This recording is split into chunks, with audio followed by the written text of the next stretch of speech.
Hammertime, Mace, Hammertime, Mace, Hammertime, Mace, Hammertime, MMA Power Hour Show with Ronnie, yeah!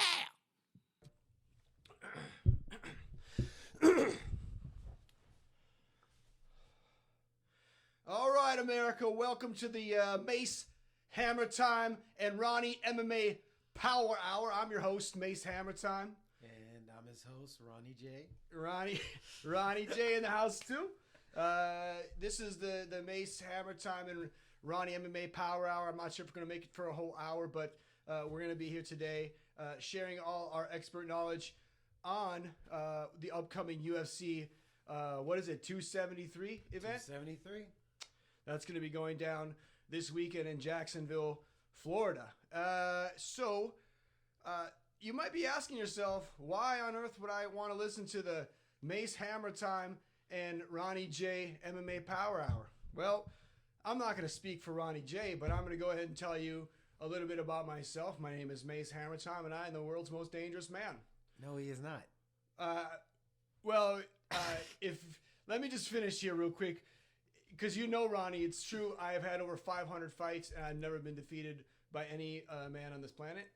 Can we get actual verification for that? You won't be able to get it because I've only done unsanctioned pit fights. Like the Kumite. I won that a few times. Okay. Now, and I'm also undefeated against a couple animals. I fought a bear one time in Siberia. I think I told you that story. Yeah, you did. Okay, undefeated against the bear in Siberia. So anyway, I pretty much know everything there is to know about fighting. Never lost. Pretty much an expert at every discipline of martial arts. I would have taught Bruce Lee if he wouldn't have died before I was born. But so that's what's going to be happening today. Another thing, the reason why you never have heard of me as far as like the UFC goes, I was too dangerous for the organization, they said. I agreed. I didn't want to actually end anyone's life just for a belt. So Dana White can verify this. Yeah, I mean, I know people.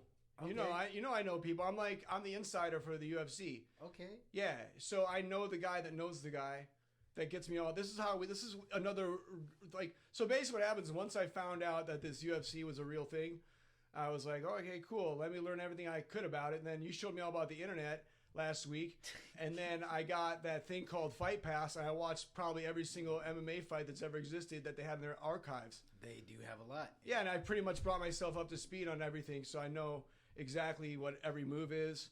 I mean, I think they should allow weapons and stuff, but truth is, let's let Ronnie tell his story. What do you bring to the table, Ronnie J? Hi, I'm Ronnie J. I've been doing martial arts since I was at least 7 years old. So I've been a fan of the sport for at least that long. I'm not, as dangerous as Mr. Mayhem over here, but I know a little something. Well, the reason why Ronnie and I got together like this also is we train at the same dojo, and so I realized he's fairly knowledgeable about this. He also knew about how to use the internet and showed me how to do that. So there's that too.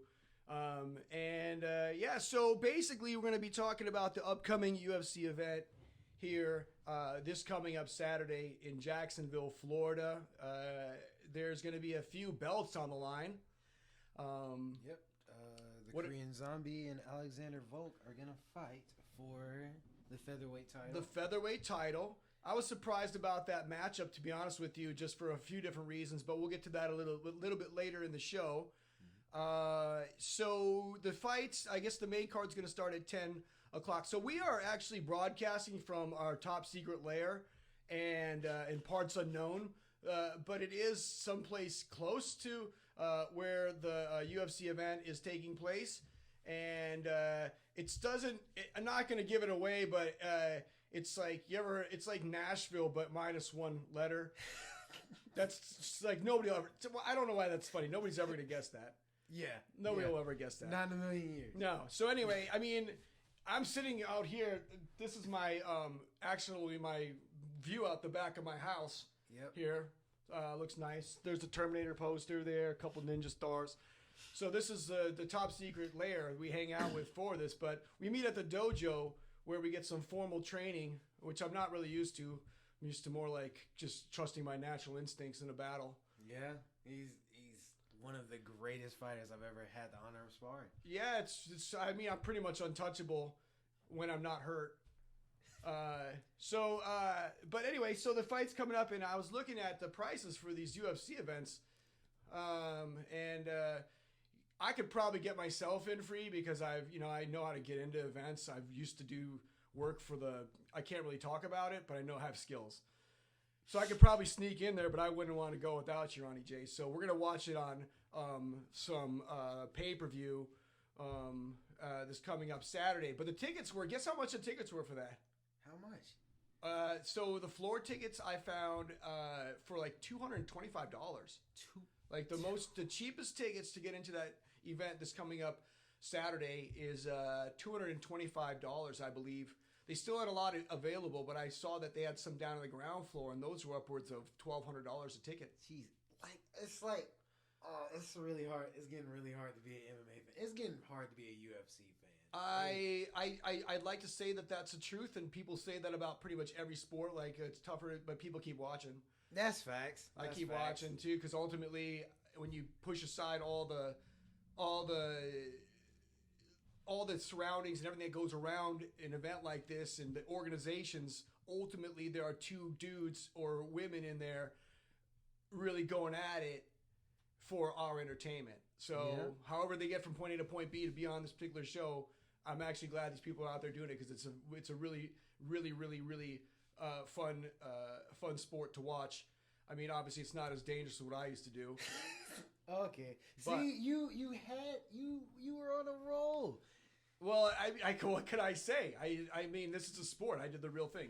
Anyway, so this isn't real fighting. It's kind of real, but I don't need to tell you about the one time I fought those three guys in the Yakuza. Yeah. Okay, it's better if you don't. I mean, it didn't end well for them. I bet it didn't. All right. Okay, so let's start talking about this card coming up. So let's glance over the prelims. I'm going to skip the earlies because I don't even know who those people are, and I went on the website and I saw that one of the guys doesn't even have a picture on there, so I'm like, I'm not going to do that. Until you get a picture on the actual website, then we'll start following those fights. But then, so let's go into the prelim cards before the main card, because I saw there's a couple interesting bouts in there I'd like to talk about, or like some fighters I like to highlight who I think meet the Mace Hammertime standards. Okay, before we start, what is the Mace Hammertime standard? Just start giving me names. There's got to be some kind of mostly if you're undefeated, you'll be in the Mace Hammertime Hall of Fame. Okay. I know that Habib is undefeated still, so he's in the Hall of Fame. I mean, I'm still up for a fight with him. But it'd have to be like in some undisclosed location, probably just him and myself. Okay. And only him and I would know. Kind of like at the end of what is it, Rocky 3? Yeah. Yeah, pretty much that would be it. Okay. Yeah. Who do you think would take that? Come on. You? I'm just saying. I mean, I listen. I have a lot of respect for the fella. Yeah. But he just hasn't seen anybody that has the moves that I have. He's just not on your level. Just the moves. Okay. Just the moves. The moves. Okay, so let's talk about some of the fighters coming up. What do you got there for me, Ronnie J? Well, I got the preliminary card is actually really interesting. I saw that. One fight of note is actually a heavyweight fight.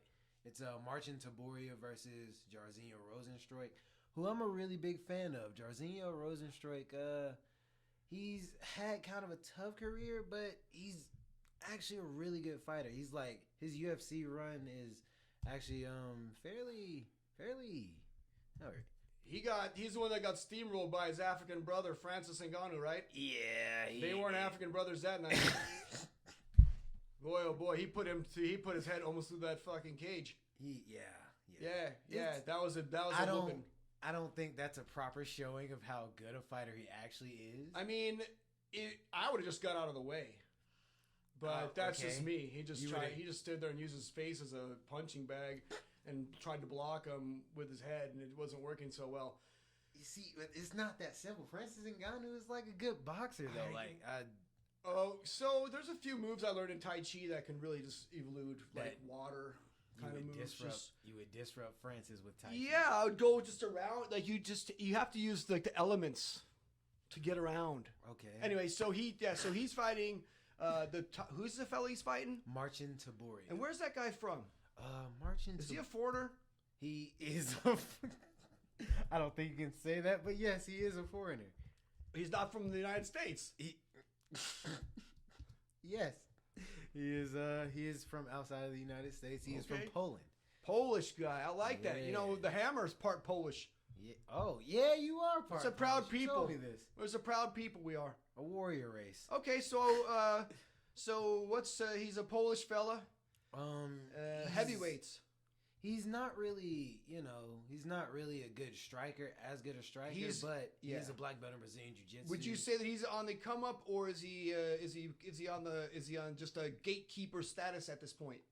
I think he's kind of on the come up. Like, he used to fight in M1 Global. He's been knocking dudes out actually.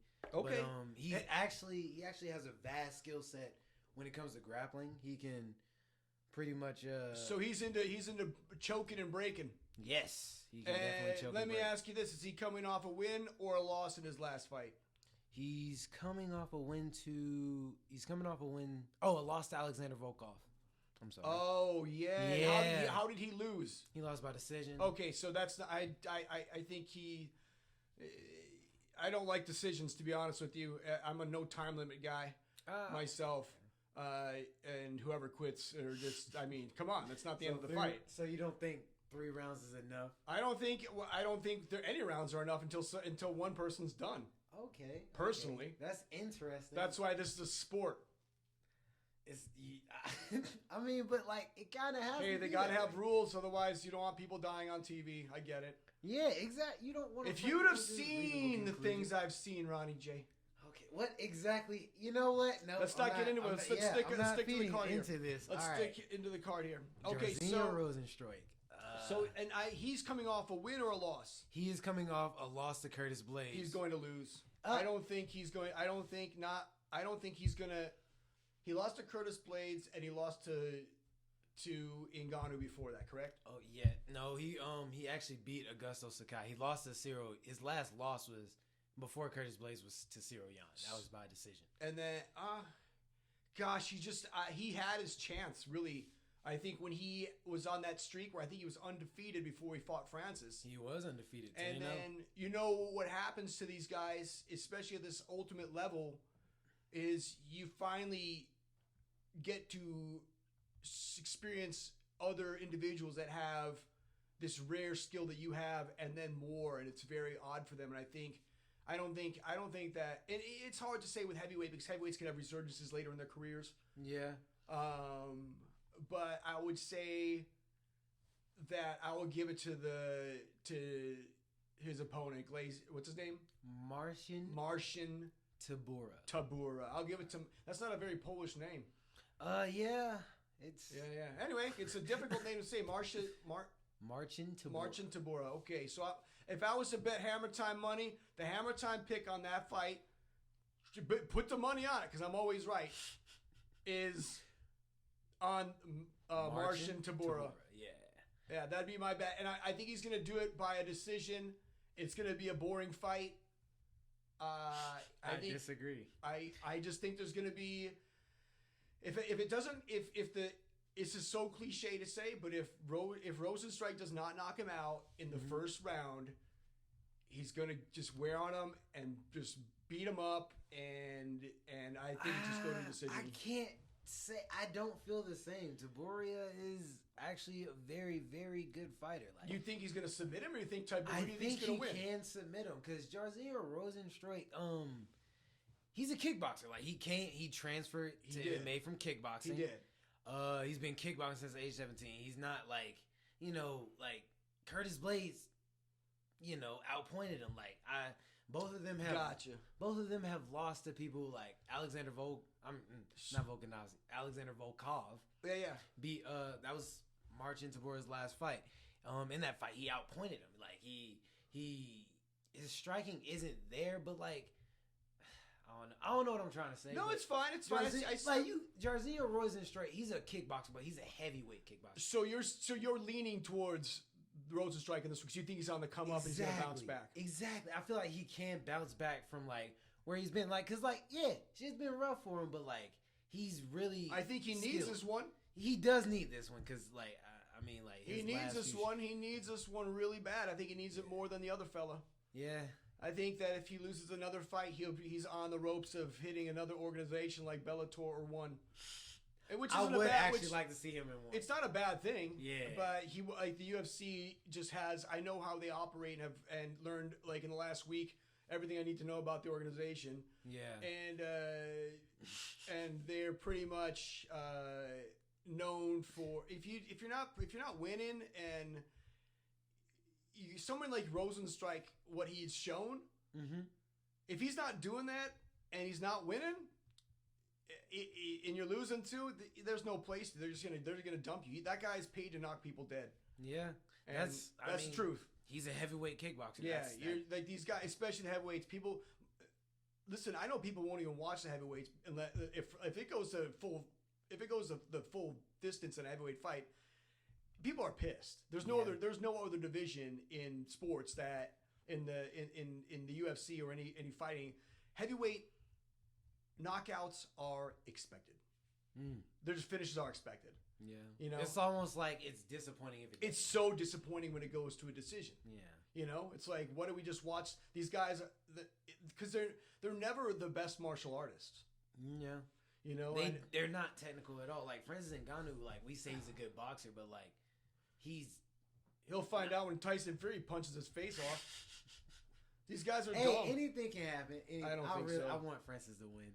I know you wanting and it actually coming true are very different things. I mean, I realize. Listen, I'm a master at all disciplines, so it doesn't really matter to me. But if you have somebody like I can box with Sugar Ray Leonard today, I don't care. I don't think probably because he's like 60, but but you know I just know that these guys who specialize in one form of these they're so good at it. And he is. That's exactly what he is, a specialist. Yeah. And like it's like getting into if you're a really good golfer and you can drive long, but you get up against a long driver, and that's all they do, you're gonna lose. Yeah. And it's just like it's not because they're better at golfing. It's like they do this one aspect of the golfing better than you. Yeah. And that's just kind of how it is. That's just my opinion on that, but it's usually right. I mean, like 100% of the time. I don't think anyone's right 100% of the time, but I like the confidence. Come on. Okay, so you got Rozenstruik on that one. So if you want to lose money, bet on Ronnie J and his pick for the Josina Rozenstruik. If you want to make lots of money, just keep listening to the Hammer because I'm outlawed in Vegas. I can't even go back. Okay. Oh, wow. Yeah. So, and it's not just because of the gambling, but there's a few other things. Okay, so, what do we do? What's the next one you thought was interesting? Another fight I have a lot of interest in is Ian Gary versus Darian Weeks. Darian Weeks, it's a welterweight fight. Okay, welterweight. Okay, and none of them are ranked though. They are not. Darian Weeks is what has he done for me lately? He beat Israel Adesanya. Wait, hold up. Let me wait a verify second. No, he beat Israel Adesanya's Blood Diamond. I'm pretty sure that's him. He beat Israel Adesanya's Blood Diamond? I mean, he beat Israel Adesanya's teammate Blood Diamond. Oh, okay. That's very different than what I thought you were saying. Yeah. I was thinking like I had missed in an alternate universe that this Darian Weeks guy beat Israel Adesanya. Yeah. Hold up. That would be funny. Okay, so what's Ian Gary's coming off a stoppage, though. I know he knocked some guy out in the second round, I believe, of his last fight. He had been rocked a couple times in this fight, I recall. Yes, he looked rocked pretty twice. good, but he was seems a little bit too excited in the cage. I remember him moving excitedly. He seemed to calm down, I remember, in that fight, and that's when he started to land and take command. Now, I could be wrong about that, but once again, I'm usually never wrong. Nah, I actually agree with you on that one. Yeah, he kind kind of bit down on his mouthpiece and like he toughed it out, and then he listened to his coaches, which was like some that really stood out. Yeah. Sometimes the whole moment can get a little bit too large for them. Never for me, especially in the 7 kumites I won. 7? I mean, you talk about pressure there. You got the triads there from China, the Yakuza there. You got everybody there waiting for their guys to win. And I come out of here and just start thrashing fellas. Like, it's tough. You don't know what that's like. But I can't ever relate to that. Most people can't. It's a rare breed. I can pretty much only talk to the greats like people like Jordan. They know what that's like. And I can kind of go to and kind of relate to those guys. Kind of. Okay, so Ian Gary is fighting this week's guy. Yep. Let me think here. So I'm not gonna lie. I've never seen this week's fella. I can't recall any of his fights that I watched on Fight Pass over the past week when I watched every fight.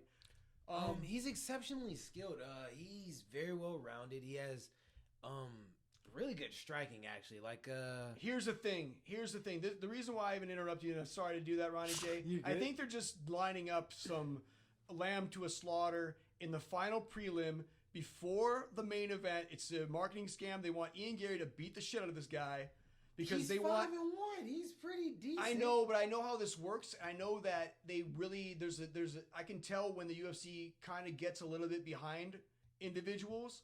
Also, I was incorrect earlier. Darian Weeks did not beat Blood Diamond. I'm thinking of someone completely different. His last fight, Darian Weeks. His last fight was in. If he lost his last fight, he's gonna get his ass kicked by this guy. Yeah, I'm probably.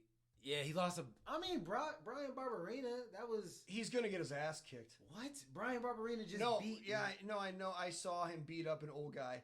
But... First off, don't disrespect Matt Brown. I don't disrespect Matt Brown at all, but it's not. He's not on the best days of his career right now. Okay, come on. I mean, they put him up against. It was still a competitive. They put fight, him up against another guy that he could compete against, and they thought he could possibly beat in his hometown. It was wasn't a gimme fight. It was a hard fight, but I saw it, you saw it, and the truth is he was supposed to win that fight. Yeah. He didn't win it. He was supposed to retire right there. Everything was all stood up for him. Unfortunately, it didn't work out. And but they're that's the level of fighter they are. This Ian Gary is on the come up. This guy lost to a guy who barely got past Matt Brown. I do believe he'll win, but I think he's gonna go through some adversity. Like, you think that Ian Gary's gonna win? I do think he's Ian gonna Gary's beat him up win. really badly. I don't think he's gonna beat him up badly because Darian Weeks he's like that. Like, look at this dude. Like, first round stoppage. Hold up, let me show you a little something. Come on.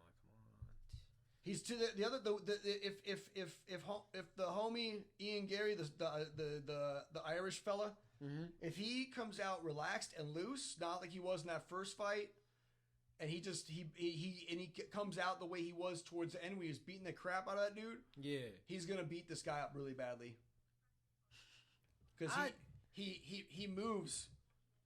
He moves a little bit differently. He does. He has a karate style. Yes, he's kind of, and I know he's got like all these references to Conor McGregor, and but he's like the nice guy. Though. He's like nice guy McGregor. That's his whole shtick. Yeah, basically, he's very he's kind of charming though. He's like, hey, we're not here to take part, we're to take over. Yeah, and he's like kind of because he wasn't like as self-assured or whatever, but. Anyway, that was fine. I think he's going to beat him up, though. I think he's going to... I don't think he gets ranked after this, but they do this to certain guys where they put him on that fight right before the main card starts because they want eyes on this individual and see if they can perform as the main event of that prelim card. They do that a lot. Yeah, but I don't think that's what this is. I do think this is dude, they need another Irish superstar. They do, but like I'm not. Who do they I'm got? Just saying, like. They got Connor's like done. That guy McGregor's done. Yeah, I don't see him coming back anytime soon. Well, I know because I was on my yacht and he was on his yacht and I see him just out there drinking.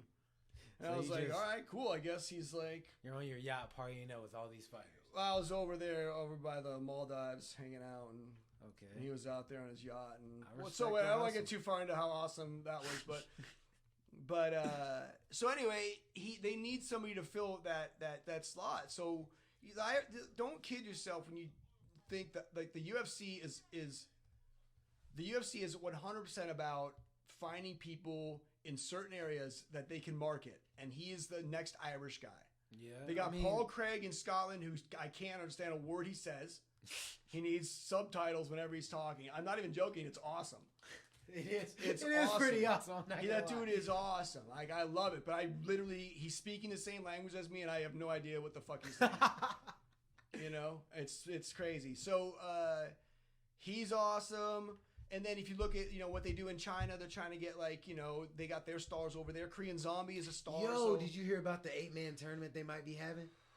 The UFC is thinking about putting an 8-man tournament. I had thought about the concept of how they would actually do that. I mean, guys would get hurt and wouldn't be able to fight in the next round. That's the only trouble. I mean, obviously, if they asked me to fight, I would never get hurt.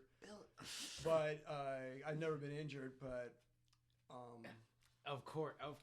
oh, it's You're like Mr. Mayhem. you know what Mr. it's Mayhem never it's gets like hurt. head movement. That's all it is. Yeah, bro. Just like Ronda Rousey's coach said. So I got Ian Gary winning TKO first round. Just saying. And again, that's a hammer time. It's like sure bet right there. You bet money on that, you're gonna win it. I have to disagree. Ian Gary wins, but I'm thinking maybe he outpoints him because Darian Weeks isn't like you. I don't think you'll be able to put him away. I don't think Ian Gary will be able to put him away. Did he get put away in his last fight? He did not get put away in his last fight. Has he ever been put away in a fight?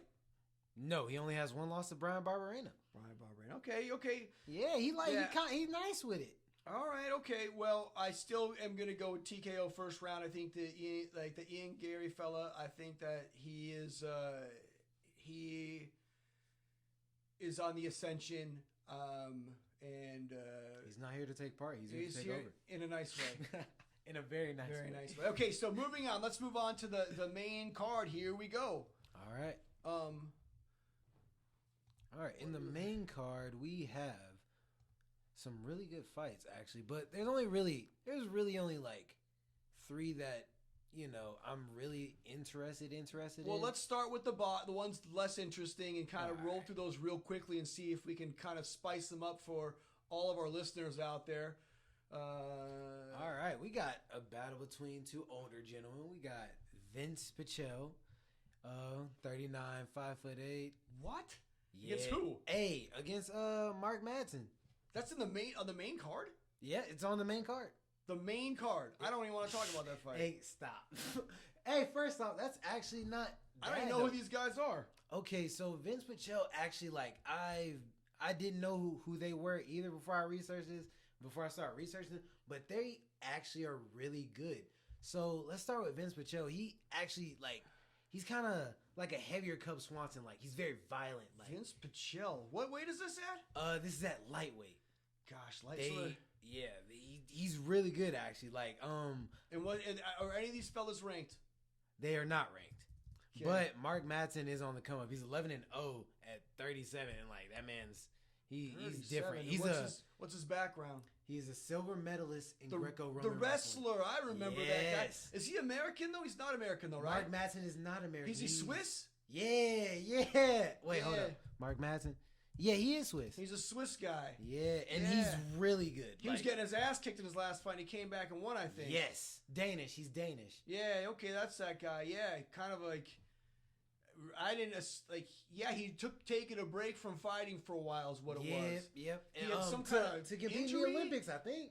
Was it an injury or Olympics? No, he had the idea. I think it was the Olympics or wrestling or something like that. But then, yeah, I do remember this guy seeing him fight on those really boring fights where nobody was in the crowd that the UFC was doing. Yeah, I mean, but that's. I mean, I'm glad they were still letting the guys compete and the girls compete. But boy, oh boy, that was. I mean, I fought in some situations like that, just really one-on-one, and then there's all these billionaires paying money to watch you fight to the death. It's interesting. Anyway, so are you sure? Can this be verified? Because you've been talking about your Kumite days a lot today, and Well, I'm gonna need some verification. yeah, no. It's hard to verify these things. I mean, we're talking some high level, secret passcode stuff. Got So you. you gotta know the handshakes and stuff with. Got you. Yeah. Okay, so let's move on to the next. Okay. Anyway, so back to this one. Who do you think's gonna win this fight though? Because what's Pacelli known for? He's just really unorthodox. Like the way he moves is like something else. Like I'm about to share it so everyone can see it. But this man's like, it's really interesting. Like Is he coming off a win? he is coming off a win. Vince Pacelli, he beat Clay. No, that's Mark Madsen is coming off a win against Clay Guida. Oh my God, really? Yeah. Oh Lord. And Vince Pacelli. Now I remember that snooze fest. I thought it was kind of exciting. It's fine. I mean, there's a lot of action, but it's not the prettiest fights. He did get dropped though. That's why I think Vince Pacelli is gonna win. You think Vince Pacelli is gonna win? Okay, well Vince Pacelli. Yeah, I think he's gonna win because Mark Madsen did get dropped by Clay Guida. Also, he's on a 3-fight win streak. So against some really good competition. Roosevelt Roberts, Jim Miller, and Austin Hubbard. Jim Miller's like up there in age, but like that's a feather in the cap of anybody. Okay. So yeah, Vince Pacelli probably by knockout in the second round. You think the second round? Yes, second round knockout. Okay. I'm gonna go with you on that one. I mean, I would. I'm not gonna do a Hammer Time sure bet though. All right. I don't trust you enough, Ronnie J. We'll see. We'll see when we do the review show next week what the stat line is. So we got Pacelli. Let's what else is I'm trying to remember that guy's face. All right, what's the next fight? The next fight is Mackenzie Dern versus Tisha Torres. Tisha Torres is about to tear her up. Yeah. I think you're right. I think that Mackenzie Dern is the Brazilian girl with the thick accent who's really trying to Americanize her accent, right? I mean, she's really thick Brazilian accent now. She's really working hard because I heard her. It's getting better. Like she's starting to sound like she's been around the United States for a while now. She was born in the United States. I don't know how that happened because she basically just developed a Brazilian accent. No, that's real. That's real. That can't be real. Has to be. It's very authentic. I mean, I've done some events down in and some missions down in Brazil, so I know. Some submissions. Well. So what's your So you're into grappling? Listen. I have worked various jobs for different institutions I can't really talk about. So I had to learn all these different things, Yeah, so I got to travel the world and I got to defend myself, and it's always good to know the regional fighting style, So I had to really take out a bunch of guys down in the Amazon using capoeira. I could beat them at their own game. So I know that Dern's world champion in Brazilian Jiu-Jitsu, so she is a good fighter. Very good. But Tisha Torres, does she come from a wrestling background herself as well? Yes, she does. She's a little wrestler. Was she in one of the Ultimate Fighter shows as well, I believe, wasn't she? Yeah, she had the best record on it. And she had beat Rose Namajunas, right? Is she the one who beat Rose Namajunas? No, Rose Namajunas beat her up. Pretty sure. Huh. I thought that maybe she's the one who would beat Rose during that season, but I could be wrong. Hold up. Number 3 seed in the tournament. She faced Ronda Marcos in the preliminary round. Yeah. In a surprise upset. She lost. Yeah, Oh, yeah, I remember that because I was talking so much shit with that episode. Yeah. So, but Tisha Torres has beaten Rose, and who's ranked higher right now? Rose. Rose is ranked higher than Tisha Torres. Oh, you're talking about. Okay, I'm sorry. Brain fart. Tisha Torres is ranked number 3, I think. Tisha Torres.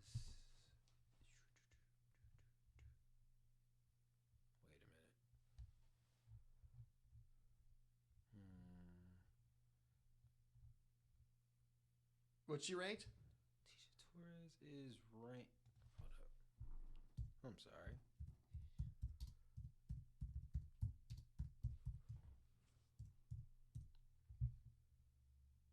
She's number 7. My bad.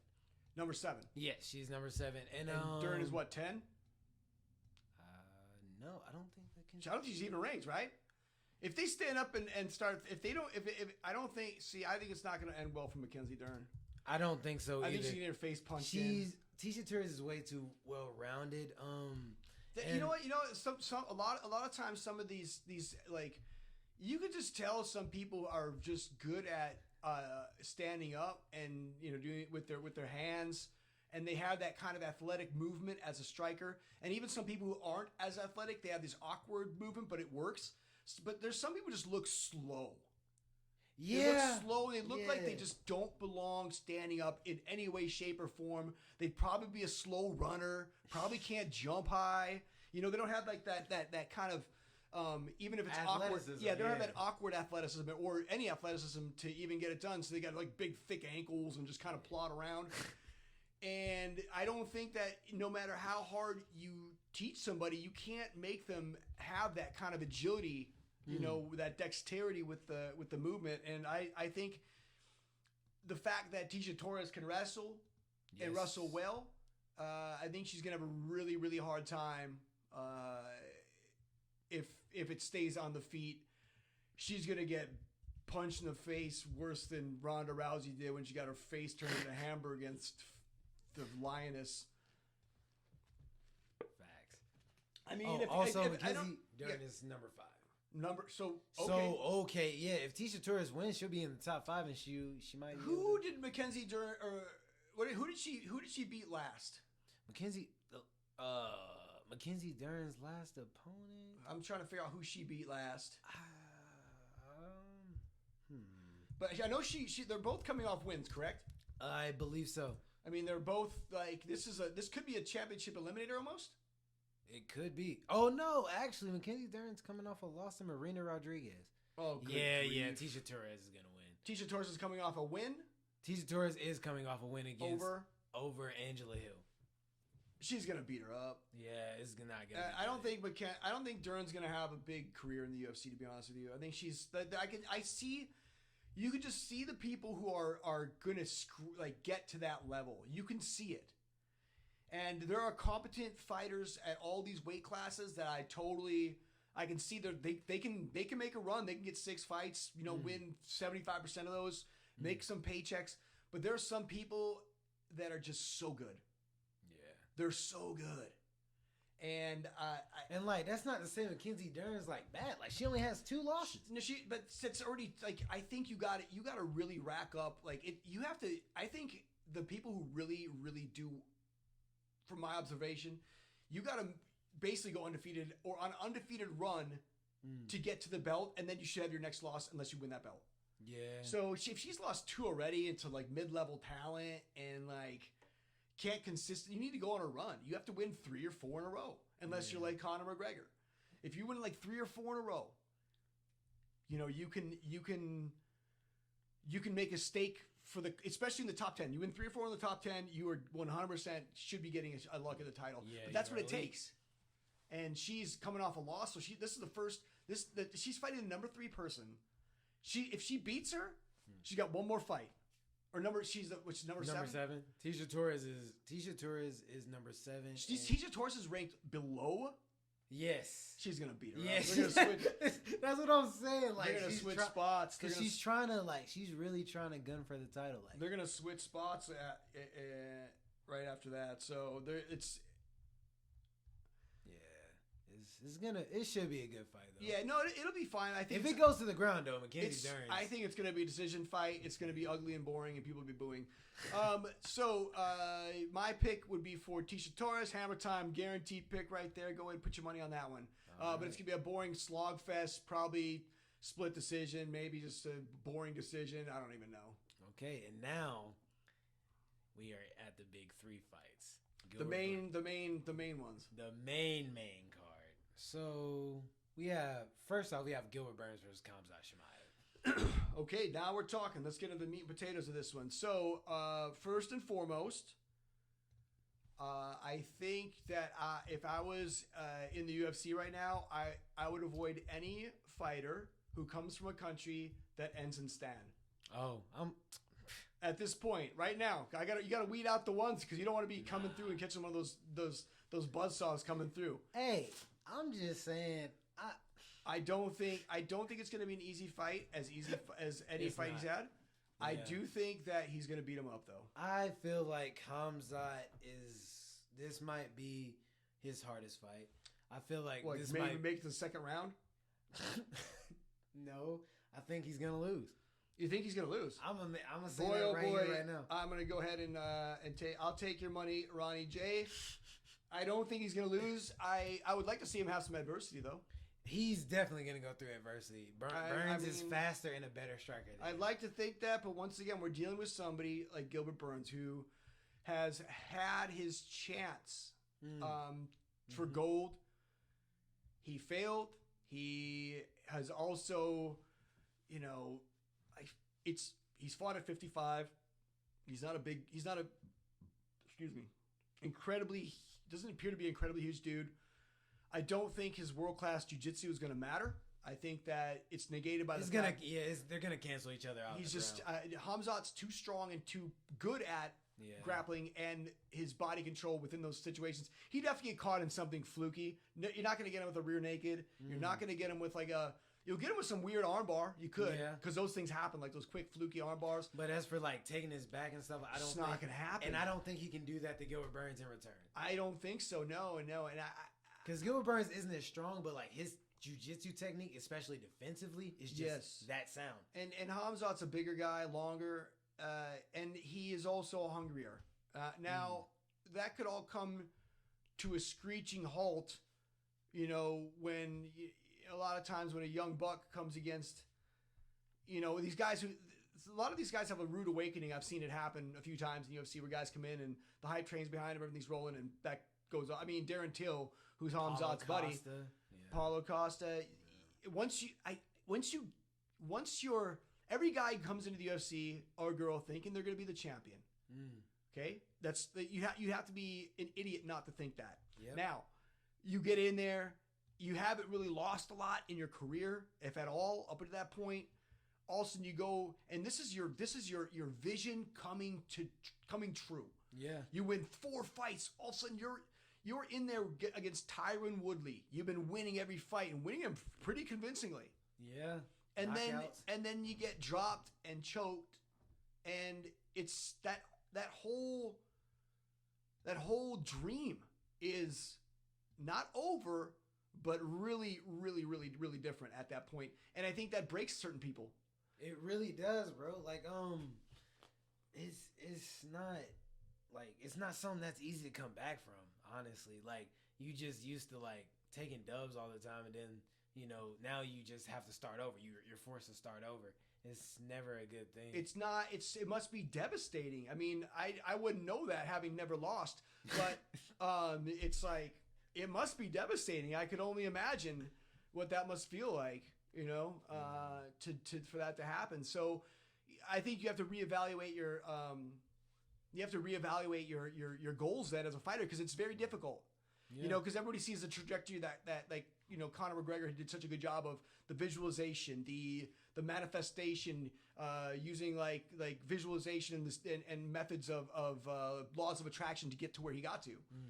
And they saw that happen for him. So a lot of people have felt I have to do the same thing. I see it, which is great for winning mindset, for competing, and just for life in general. But once that chain gets broken, I think a lot of people have a difficult time recovering. If you look at people like Kevin Lee, when he was really, really rolling there for a while, he got so close, was there for the interim title, and he lost it to Tony Ferguson after he had Tony Ferguson basically beat.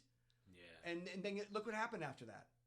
He just went downhill, bro. It's a mental thing, bro. He's a good fighter, and he's always gonna be a good fighter, and he'll probably be a guy who maybe could make a Bellator run at some point at a weight, get a run and get a belt at a different organization, PFL, something like that. Talented individual, but it's just getting to that UFC belt is a very, very difficult task that takes skill, mindset, and also a lot of luck.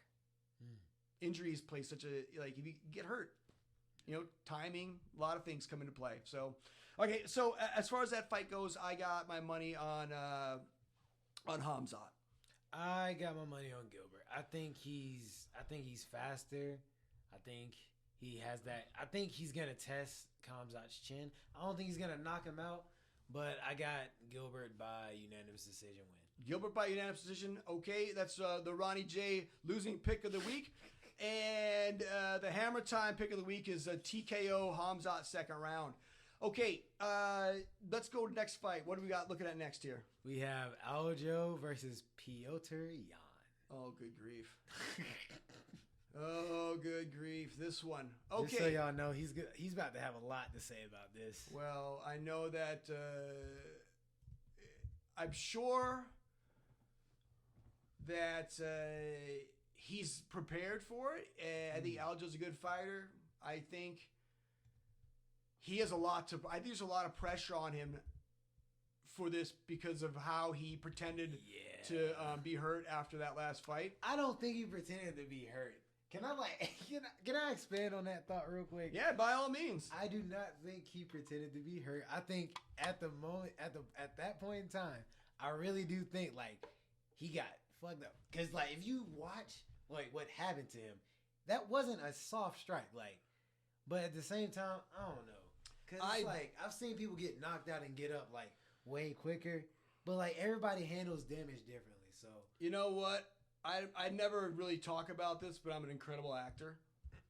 And I know how to act really well. Pretty much could win an Academy Award. I'm going to go ahead and say that Aljo Sterling couldn't act in a porn movie if he tried. He's bad. That was bad. It looked fake. He looked like he was really faking it. It just didn't... I don't think... Again, he did get struck in the head. Mm-hmm. But it was as a fighter, you get struck in the head a lot. Yeah. I mean, that's... I don't think it was a death blow on him. Do you know what I mean? Sure, it was in the... I think he... Listen, that guy increased his pay by a lot. So he went from making whatever he made, he's at least making double that on this fight to show. And if he wins, double on that. I'm not sure how they do the pay-per-view points for a guy like Aljo Sterling, if he has any of that, or those guys get any. Yeah. But he made a very, very calculated, quick business decision. But he needs to take some acting lessons if he wants a career in any way, shape, or form in the industry after that, because that was bad. It was bad. You are showing no mercy right now. I think he's a good fighter. And I understand why he did that. Yeah. I mean, I like fat stacks too, man. But he had to take a lot of shit because of that, because everybody thinks, listen, not everybody, but there's a huge portion of the population, including a huge part of the fight community, because I know people. I mean, I got inside people at UFC that I talk to all the time. They give me all the dirt. And I know that people in the organization think he's a phony champ too. So, this needs to happen. And I don't even consider this is just a championship fight, and I still think Piotr Jan should view himself as a champion.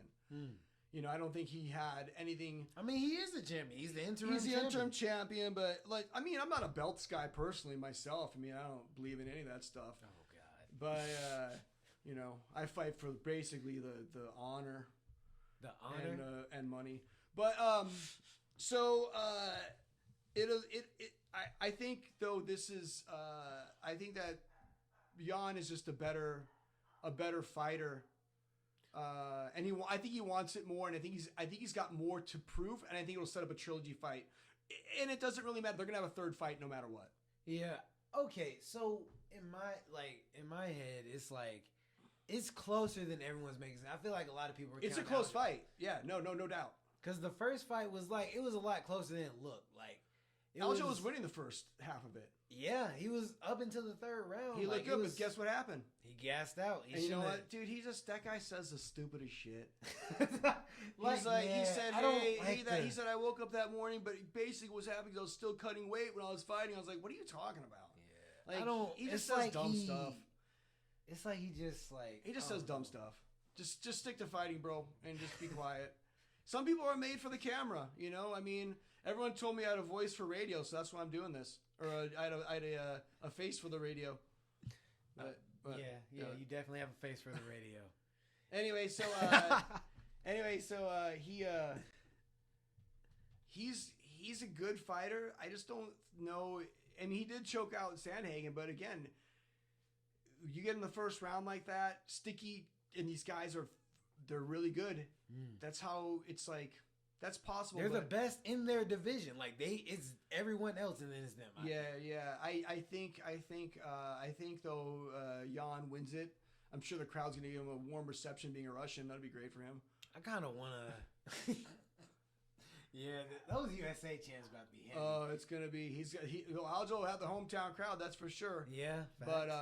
But I don't. The thing about Jan and what I've noticed about him is he does this thing, man. He's calculating. Like he waits. Like he'll let you. I don't think he's a real a strong finisher. Really? I mean, he finished. Who did he finish? Like Uriah Faber. Okay, first off, let's go down the list. Jose Aldo, TKO, punches. Yeah, he finished Faber, right? I mean, yeah, he did finish KO with a head kick. Yeah, no, but that was a shell of the Faber. That was a shell of the Faber. And then he knocked out Aldo, who's also whatever. What? This isn't 2014, dude. Come on. Whoa. It's the truth. Come on, these guys. Jose Aldo is a savage, a legend in any era. A legend. I mean, yeah, sorry. He's still winning. Oh, good Lord. Okay, what do you expand on that? What do you mean by that? He lost to Marlon Moraes. He won that fight. I don't care. I mean, that's what I'm saying. I mean, whatever. He's not according to the record book. Okay, that's not fair. He won that fight. Like there is nothing anyone can tell. Show me where it says that he won. That's not, bro. You can't. Okay, you can't. Judges can't tell you everything about a fight. You know, his first mistake is letting the judges decide the fight. Oh my! The Hammer never does that, dude. Don't be one of these guys, Mayhem. The Hammer never, dude. Come on. The Mace Hammertime finishes fights, dude. When you're born with this left, come on. When you're born with it, it's a gift. Anyway, so I got in that fight. I'm gonna say it's gonna be a decision, and I would put money on Piotr just pulling it off in the end. I think it's gonna be a good scrap. Honestly, it's gonna be a battle. I see either. Yeah, I think I see Peter cruising to it. Well, I see a similarity between Jan and then Volkanovski and how they're these really kind of just these guys that just are tough. There's just these guys who have this they're just dogs, and I just think he's got kind of like that dog mentality. But we'll see. You know, if he comes from a tough environment, like he had the fight. I mean, he's from Siberia, right? Yes. I trained up there before. I was up there doing some special missions. I can't really talk about, but it's cold up there, and there's reindeer. Yeah. Is that all? Yeah, the reindeer. I was gonna tell a story about how one time I had to cut open a reindeer and like get inside of it because I was so cold up there. That's Star Wars. Anyway, I don't want to do it. What's that from? That's Star Wars. I never seen it. Okay. So anyway, I think that no matter what, you're gonna see another one of these fights after.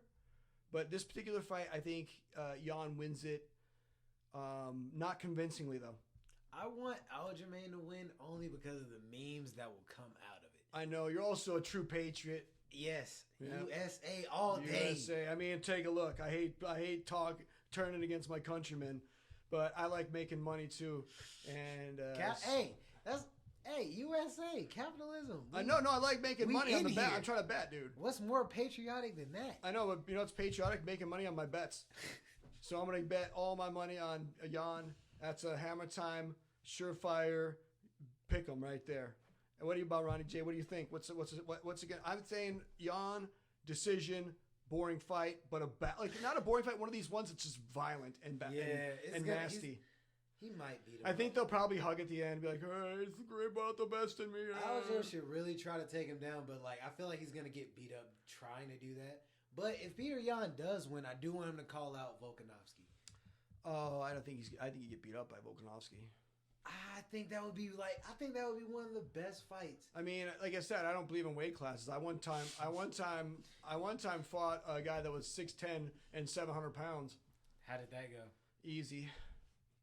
It's just him? like, it was hard because he's like, I didn't know where to attack. It's like a lot to attack, but whatever. The details are murky. The details are murky. Did you see red or something, and then you just I had to just I sometimes go to this blackout phase. I don't remember. Okay, so I got that. So you think he could? I don't think that Jan could hang at a higher weight class at this point. I think he could. He's not that small. I mean, like, let's look at his stats. Like, he's 5'6". He's little. He's 5'6", but he walks around like 165. Mo Volkanovski used to walk around at like 300 pounds. They're the same height. I know that. Well, I mean, maybe they could. I just think they're built a little bit different. They just look a little bit different in size. That's just me. Volkanovski's a big little dude. Yeah, he has long ass arms. He's a big little dude. Size. And yeah, so you're gonna go with Aljo on this. You gotta put money only for the memes. Only for the memes. I'll go for Aljo on this. Okay, so Ronnie J's fans, if you want to lose money again, go with Aljo. And how do you expect him to win? Submission. That's the only way I can see him winning. I think you're right. I don't think he can scrap with him with the hands. Okay, how about the main event here? Okay, main event. This is what I really want to talk about. Alexander Volkanovski versus Korean Zombie. This is like honestly kind of a slept on fight. Like this, Alexander, if he wins, he could really prove something to a lot of people. Cause like I know the Korean Zombie's like I know he's coming off a loss to T City, but like T City like really good. Like he's really good. Like I've been doing a lot of film study on the Korean Zombie, and he's actually super underrated. Like he's really sharp with his hands, his grappling. You know, like, the only reason this fight is happening is because Max Holloway was hurt. Yeah, I know. But like, I'm glad it's happening. Like this fight should happen. This is gonna be a good fight. Like, I don't know. I think the Zombie is. I think he's gonna beat up. I don't think he's a legitimate submission and knockout threat. He's like an Asian Cerrone. Not even close. Yeah, he's kind of like. He's kind of just there at this point. He's been fighting the UFC since they were like wearing sponsorship gear still. So that is not. I cannot in good confidence like give you that point. Like because that's not that. Like he's look at his stats. Like he's a third degree black belt in Hapkido, Taekwondo, Judo. Oh yeah. Third degree. I'm like a 40th. So There's 10 degrees. You don't even know. There's 10 degrees. Oh yeah, maybe in America. So so basically, you know what though? Here's the thing though. If the Zombie wins, that would really shake things up. It really would. I think that the Zombie winning would be really interesting. I don't think he's going to though. But if he wins, everything would be it'd turn everything on its head. Because then who fights him next? Volkanovski? Okay, so he gets an automatic rematch, or are you let's say Volkanovski gets a 6-month suspension, can't fight. Mm-hmm. Okay, then who does a Zombie fight? Because let's say Volkanovski gets freakishly knocked out by the Zombie, mm-hmm. and he can't fight for 6 months. Automatic no 6-month fight, right? Mm-hmm.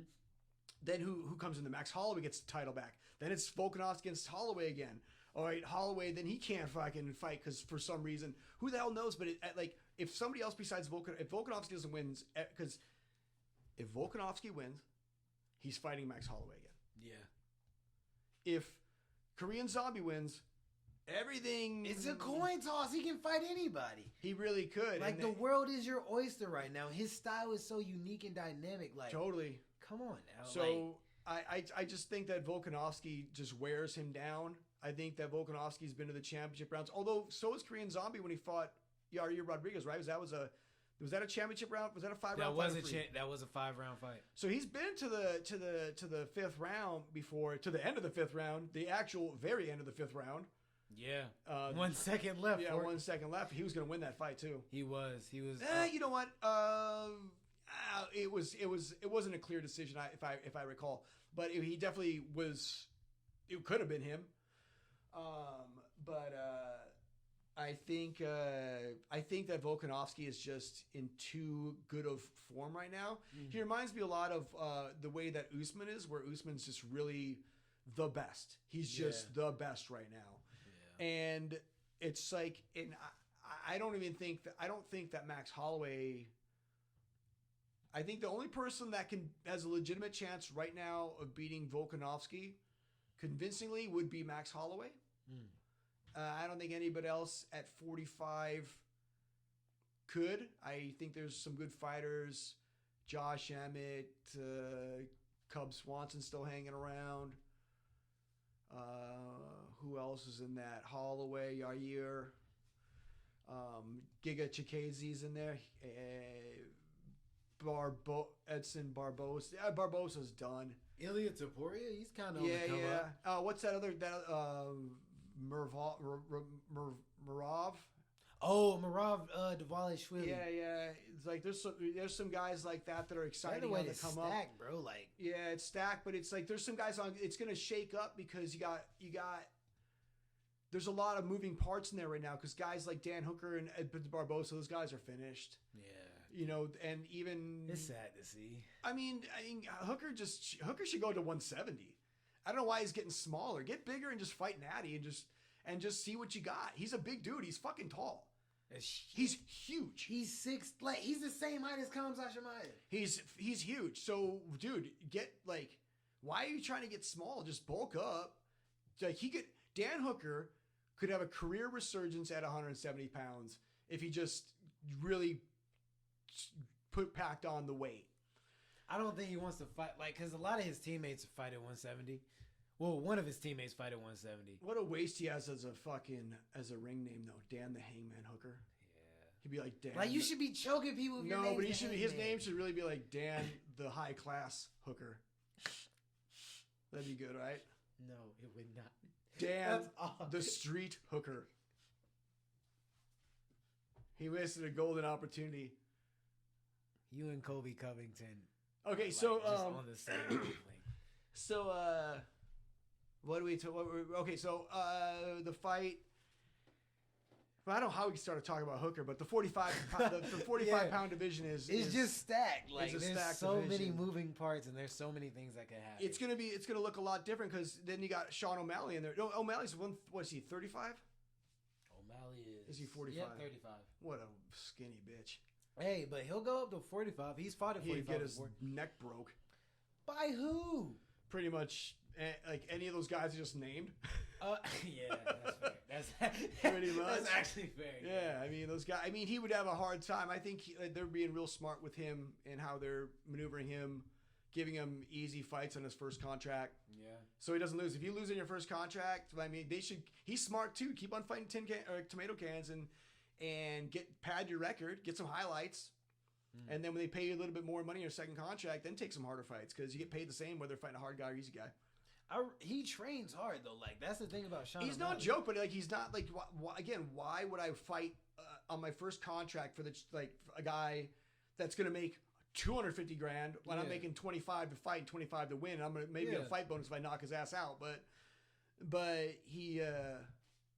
And he markets himself well, too. He's just being really smart. I mean, these guys, he's understanding the way the UFC operates with its fighters. And I think a lot more people are going to follow this blueprint of just basically fighting on these, the tops of the prelims or the first fight of the main card and just getting fights that are winnable, you know, where you can, they need to build stars. And you do that by putting guys up in favorable matchups. Like they did that Patty guy against that I don't know where they found that guy he fought. But he was supposed to win that. Like they do that on purpose where they want, and that's what I was telling you about that fight with Ian Gary. I think they're setting up that guy. It's supposed to be a good fight, a good test for him.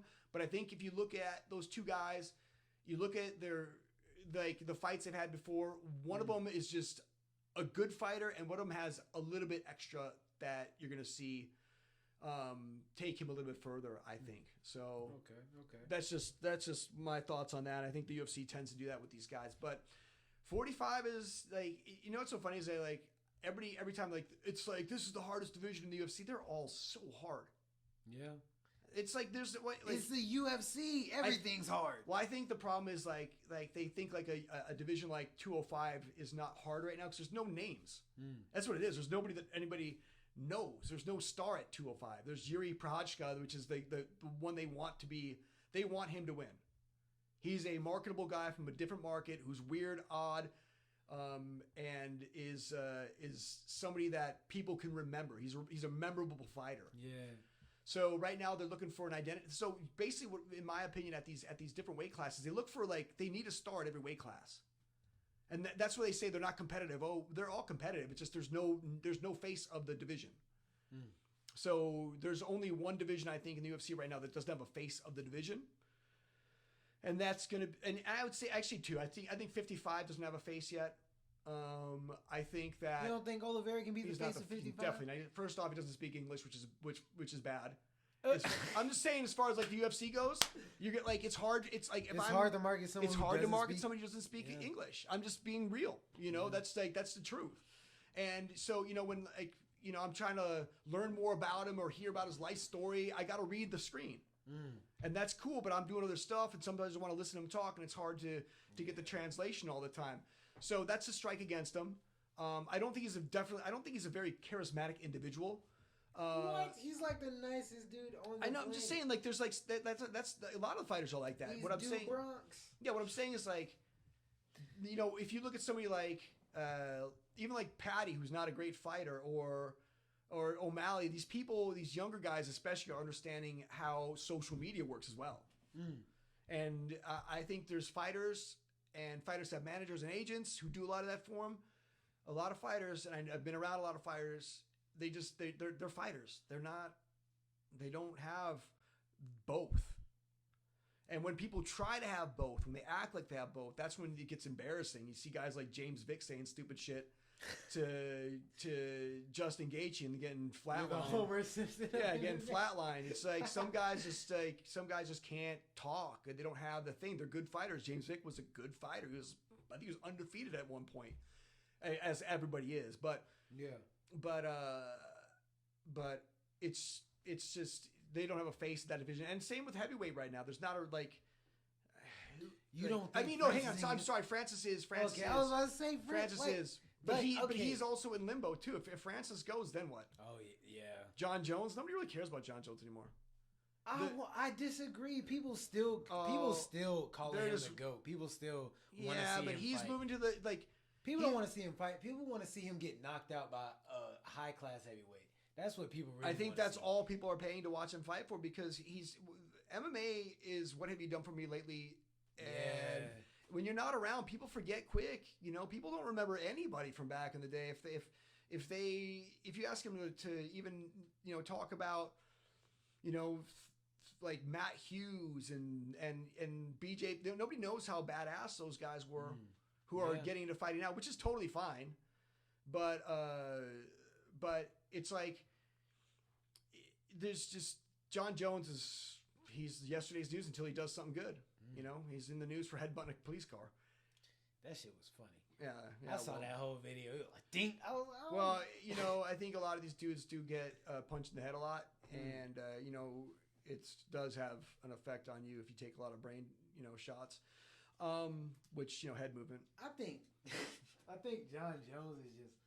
I don't think that's the case with him though, because it's like I used to think that. I used to be the biggest John Jones defender, but like it's just he's dumb. Exactly. It's just like you're one of the greatest to ever compete in the sport. Yeah. And you just keep fucking up. Yeah. If he could become the face of that division for sure. Then 185's got a style bender. He's definitely, understands how to do this. There's a not clear just style bender though. Like 185 is kind of totally. But they have a face of the division. They have somebody that people are in tune with more than anybody else, and that people are tuning into to either to watch a show. He's very, very, very, very, very good, and that kind of goes all the way down, to 25. The title changes seems to change hands a lot at 25. I know Demetrius Johnson had it for a while, but then it's who's got it right now? Figueiredo, yep. Figueiredo, yeah. But none of those guys. Again, another guy that's you're like, okay, whatever. You know, he's cool story, bro. Nice hair. But I like Moreno. Moreno could be somebody that if he just wins, but I don't think he's not a long-term champion, and they need a real star down at that weight, but I don't think it's going to happen. I think it's always going to be a division where you go and you win, and then you have to go up to 35 to be validated. Yeah, I think it definitely is always going to be like that because no one really appreciated Henry Cejudo until he went up to 135. Well, it sure as fuck don't work going down though, does it? Guys try to go down and get their asses kicked. Yeah, like every time you can't go down. Dillashaw did that, and then what's his name? Draining yourself. And Garbrandt just tried that and got knocked out by Kai Kara France, your boy. Yes, sir. So it's like it's a weird division because it's like nobody really knows a lot about anything past the top 5, even that. But yeah, because like 2 dudes in the top 10 were fighting the other week, and I did not know who they were, and I felt so embarrassed. I mean, it's like watching my son fight though. So I mean, it's like, okay, little guys, keep it up. I'm just saying. Come on, sport. They can't even knock each other out. They're too little. Their hands are too little. That is not true. I have seen some 125-pounders who can crack. Yeah. I fought 2 featherweights. I fought 2 featherweights at the same time one time. And with one hand, it didn't go well for them. Okay, so I guess main event, I got Volkanovski winning by a decision.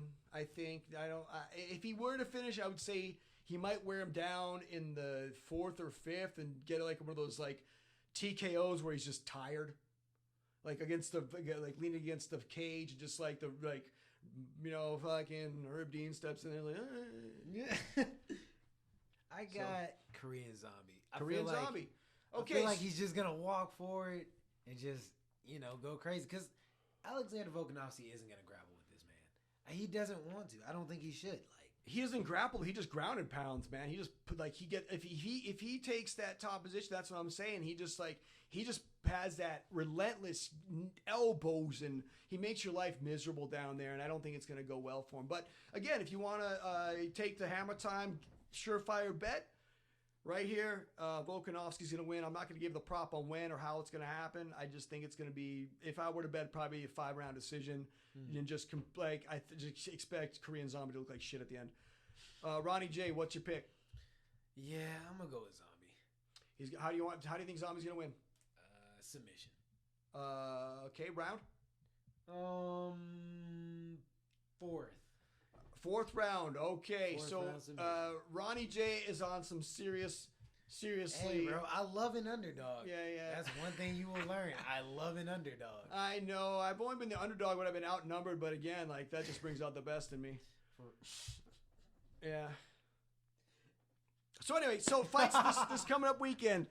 Saturday, UFC Jacksonville, and tune in back next week for the Mace Hammertime Ronnie J MMA Power Hour. We'll be back to go over the review of the show. Again, my name is Mace Hammertime, the undefeated, undisputed champion of the world. And sign off for us there, Ronnie J.